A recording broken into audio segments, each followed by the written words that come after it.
Merci. Merci, Carlo. Je donne la parole pour 1 minute et demie à Madame Berès. Merci, Monsieur le Président. Monsieur le Commissaire, chers collègues, nous sommes devant un rapport qui nous met en perspective pour les travaux futurs s'agissant du chemin vers une véritable union économique et monétaire et au fond savoir comment organiser la différenciation pour y parvenir. À ce sujet, je voudrais faire 3 observations.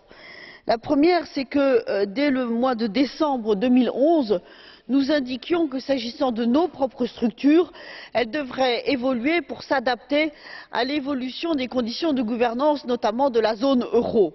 Il me semble que depuis, nous avons beaucoup progressé.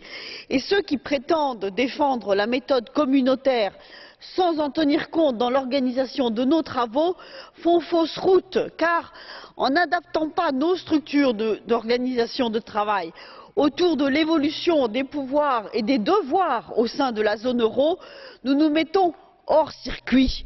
Nous nous enfermons dans une seule logique du marché intérieur qui délégitime cette maison pour être l'organe de la méthode communautaire au sein de la zone euro. Donc plaider pour la méthode communautaire, ce doit être plaider pour l'organisation de notre Parlement européen dans une structuration momentanée autour des enjeux de la zone euro.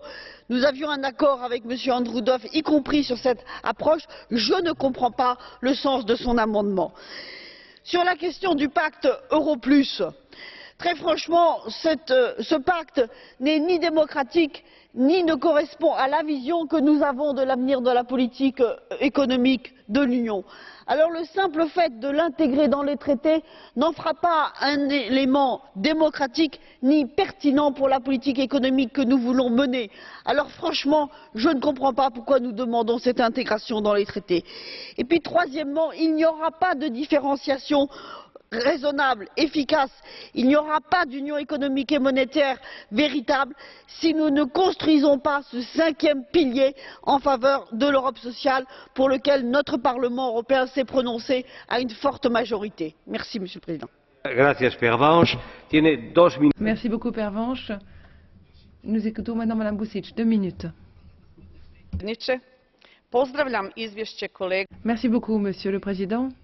Je salue les 2 rapports. J'aimerais également insister sur le fait que le